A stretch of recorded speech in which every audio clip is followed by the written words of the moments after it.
Сәлеметсіздерме?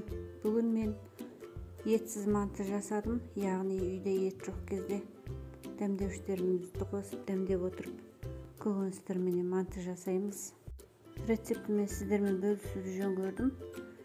Соңына дейін қарап ұнаса лайк басып, құнды пікірлеріңізді жазып отырыңыздар. Және де каналыма жазылып, қоңыраушаны басып қойыңыздар. Ол үшін алдымен қамырын илеп аламыз. Лайықты мөлшерде ұнға бір ас қасық ашытқыны салып, жылы сумен қамыр илейміз. Суды бір жағынан құйып отырып, араластырып отырып, жұмсақтап майдалап илейміз. Қатты жұмсақ болмауы керек қамыр. Қамырды майдалап отырып илейміз. Бетін жауып біраз қоя тұрып, қайтадан илеген кезде майда болып шығады. Сосын бетін жауып жылы жерге қойып ашытып қоямыз. 2 сәуір келгенше.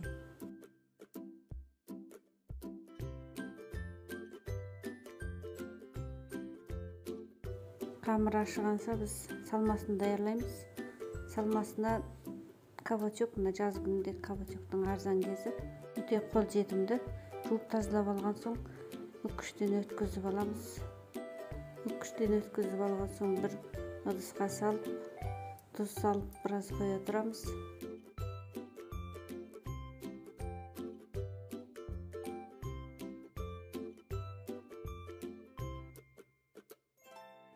Біраз тұз сіңген соң қолымызбенен қысып отырып суын шығарып тастаймыз.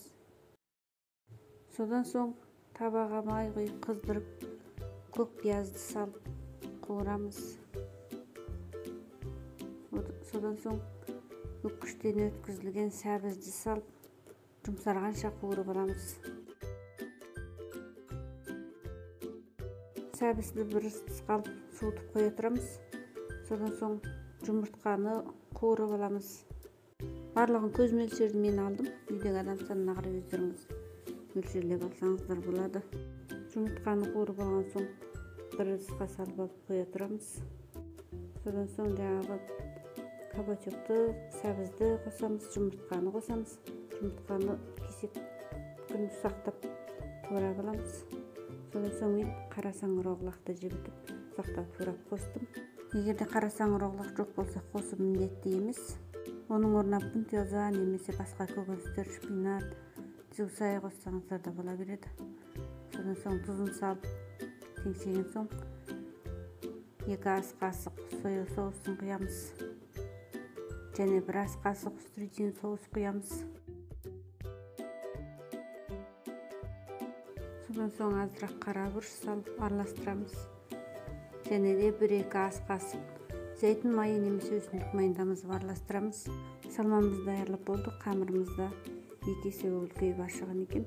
Астақтайға алып, ұн салып, қолымызбен басып арасындағы ауасын шығарып тастаған соң тең бөліктерге бөліп шығамыз.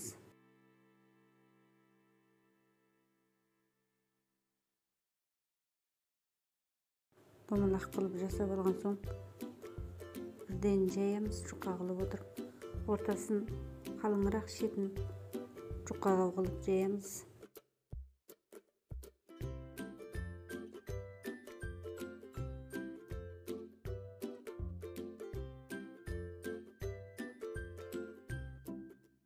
Содан соң салмасын салып түйеміз.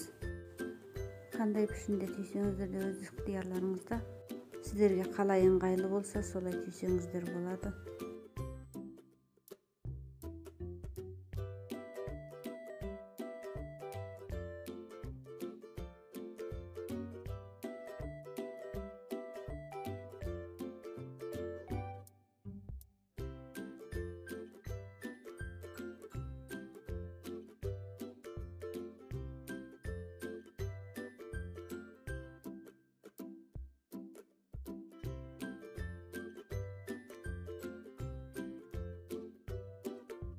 Өзіміз қалаған пішінде түйіп аламыз. Содан соң біраз көтерілгенше 5-10 минуттай қоя тұрып мантыларға тізіп, қайнаған суда 12 минут пісіреміз. Содан соң отын жауып тағы 2 минуттай бұқтырып қоямыз. Содан кейін қақпағын ашып ыдысымызға алсақ болды. Қоректігі жоғары, дәмі де өте керемет болып шығатын тойымды тағам. астарыңыз дәмді болсын. Міндетті түрде жасап көріңіздер.